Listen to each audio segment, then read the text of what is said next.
Bonjour à tous. Alors aujourd'hui, je reviens avec une petite vidéo très rapide suite à mon calendrier de l'Avent, donc 2023. Vous avez été quelques-unes, dont Marie, qui m'a envoyé un mail pour me demander comment faire les boîtes aux mêmes dimensions que celles que je vous ai proposé de faire avec l'enveloppe punchboard, mais sans l'enveloppe punchboard. Alors voilà, ça va être un petit tuto ultra rapide, simplement pour vous montrer comment faire une boîte aux mêmes dimensions, donc qui rentreront dans votre calendrier de l'Avent, mais sans l'enveloppe punchboard. Pour ça, donc, je vous ai préparé un petit croquis qui, j'espère, sera assez compréhensible. Voilà. J'ai essayé de faire le gabarit de la boîte pour que vous puissiez faire 2 boîtes dans une feuille A4. Donc, en fait, il vous faudra 24 rectangles pour faire vos 24 boîtes de 21 cm par 14. Donc les 21 cm, c'est la largeur d'une feuille A4. Et 14, du coup, vous pouvez en faire 2 dans une feuille A4. Je pense que ça va être assez économique, sachant quand même qu'il y aura des chutes de papier. Donc pour faire vos 24 boîtes, il vous faudra 12 feuilles A4 pour faire vos boîtes. Donc je vous remontre la petite boîte qu'on avait faite avec l'enveloppe punchboard qui vient de ce calendrier de l'Avent. Évidemment, le système de fermeture sur le dessus ne sera pas le même. Moi, je vais vous proposer, alors j'en ai fait une que j'ai pas assemblée encore, mais voilà, une boîte comme ça. Désolée, j'ai du feutre rouge sur les doigts qui vient de mon petit gabarit là. Voilà, donc je vous montre, ça va être exactement les mêmes boîtes, hop, qui rentreront dans notre calendrier. Alors, je l'ai prise où? Ici, comme ça, hop, qui rentre dans notre calendrier de l'Avent. Donc pour créer notre boîte, moi j'ai sorti une chute de papier blanc pour pouvoir bien vous montrer au crayon les parties à évider. Mais vous pouvez directement les créer dans du papier à motifs, ce qui vous évitera de les redécorer si vous le souhaitez par la suite. Donc pour ça, je vais découper dans ma chute un rectangle de 14 cm par 21, sachant que les 21, c'est la largeur de votre page A4.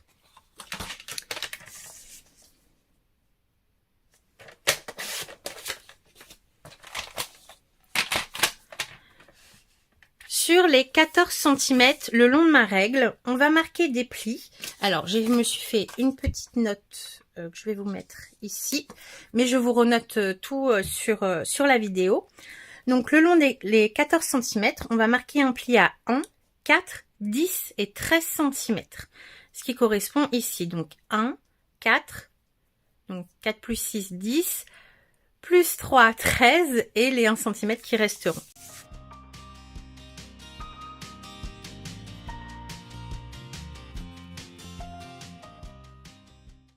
Je vais faire un quart de tour à ma feuille et là je vais marquer les plis donc qui sont ici horizontaux et donc sur les 21 cm je vais faire un pli à 3, 9, 12 et 18 cm.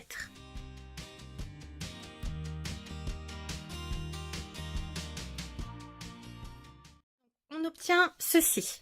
On va déjà marquer chacun des plis.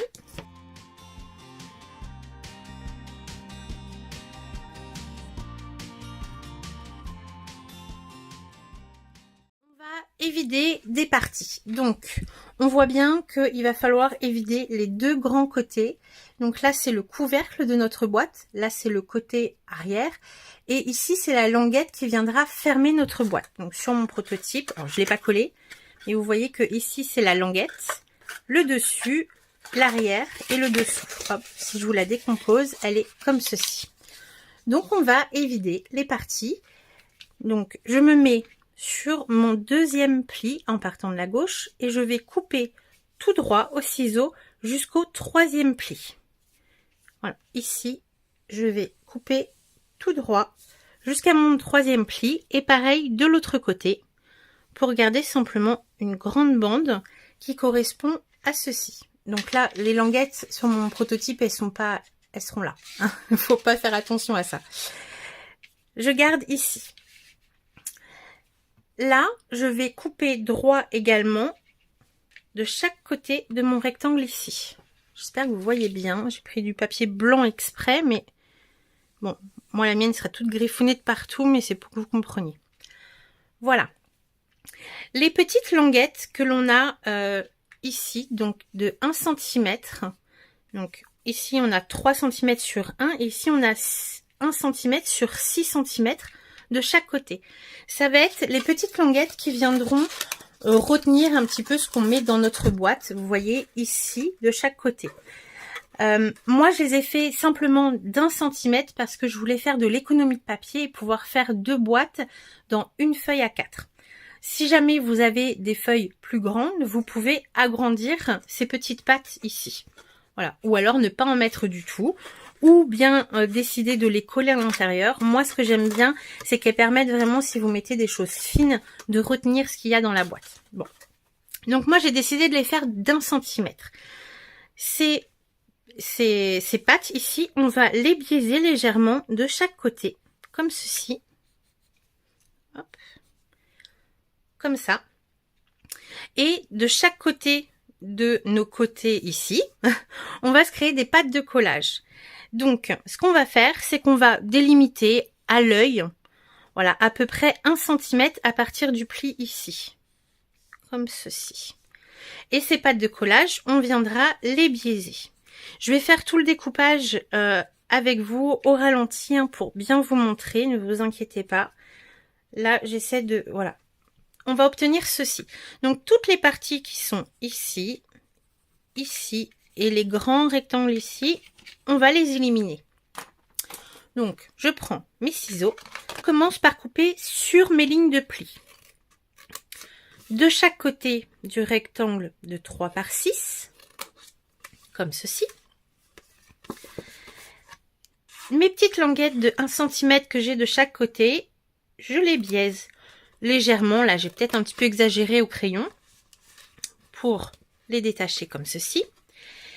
Et donc, pareil de l'autre côté. Voilà.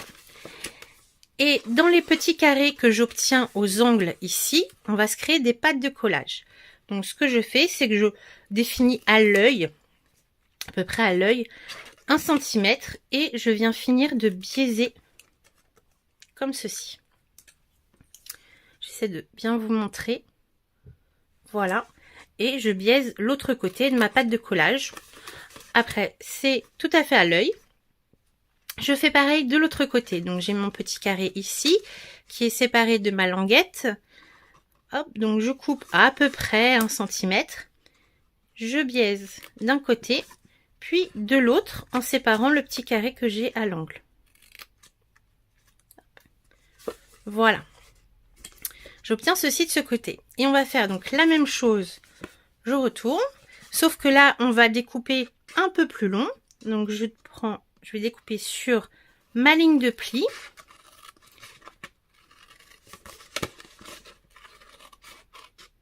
Alors, moi, je le fais au ciseau. Vous pouvez très bien le faire au massicot également. Hein. D'un côté et de l'autre.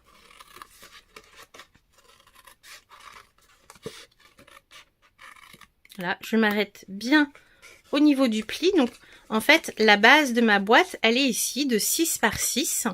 Et j'ai tous les côtés qui sont rattachés à ce carré. Maintenant, je vais également créer donc mes pattes de collage de chaque côté. Donc, je coupe mes languettes à environ 1 cm. Et je biaise chacun des côtés en éliminant les petits carrés ici. Donc pareil de l'autre côté, j'ai ma grande languette. Je coupe à environ 1 cm de mon pli. Hop. Et je biaise de chaque côté de ma languette. Et par ici, en éliminant le petit carré à l'angle. Voilà, donc évidemment, ça nous fait un peu plus de chute hein, que la version avec l'enveloppe pochboard. On obtient ceci, et alors maintenant, ça va être très simple. Nos petites languettes de collage que l'on a créées à l'œil d'1 cm sur les côtés ici. On va venir mettre de la colle. Donc, moi, j'aime bien coller un côté puis l'autre. Si vous êtes à l'aise, vous pouvez coller les 4 côtés en même temps. Donc, je mets de la colle sur mes languettes de collage et je viens les coller sur mon côté ici. Et ici. Et je fais pareil de l'autre côté, je colle vers l'intérieur.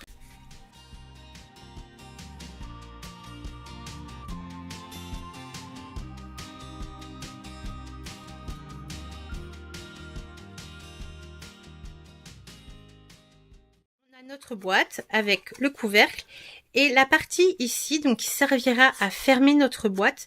Pour l'instant, je ne l'ai pas biaisée.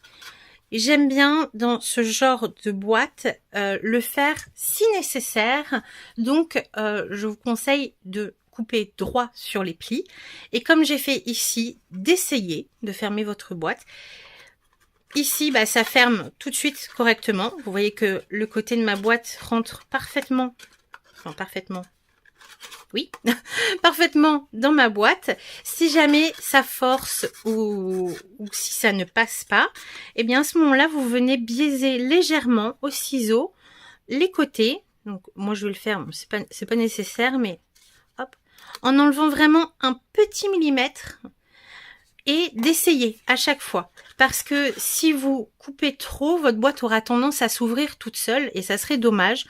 Donc prenez bien votre temps pour ça, de faire au fur et à mesure, d'essayer à chaque fois. Moi, bon, ici, c'était pas vraiment la peine parce qu'elle fermait, mais faites un côté, puis l'autre, et enlevez un petit millimètre à chaque fois, et testez à chaque fois pour être sûr que votre boîte s'ouvre et se ferme correctement. Et donc voilà, nous avons notre boîte aux mêmes dimensions, ça veut bien tenir fermé, aux mêmes dimensions que celles que nous avons fait avec l'enveloppe Pochboard. Voilà, donc pour les dimensions, je vous rappelle, je ne sais pas si je vous l'ai dit, c'est 6 par 6 cm et 3 cm de hauteur. Et sur ce modèle, si vous souhaitez mettre un petit ruban pour tirer vos boîtes du distributeur, vous pouvez procéder exactement de la même façon que l'on a fait avec ces boîtes-là, c'est mettre un petit ruban dans le pli de l'encoche qui sert à fermer notre boîte. Voilà, ici. Après, vous n'êtes pas obligé, vous pouvez très bien faire une petite perforation pour pouvoir mettre un petit peu le doigt et venir la tirer. Bon, moi je trouve que les rubans en même temps ça décore, mais c'est un choix. Voilà, donc j'espère que ce petit tuto en aidera certaines. Voilà, pour créer vos boîtes de calendrier de l'Avent. Donc moi, je vous laisse ici pour aujourd'hui. Voilà, c'est un tout petit tuto rapide. Je vous fais des gros bisous, je vous souhaite bon scrap et à très bientôt dans une prochaine vidéo. Bye bye!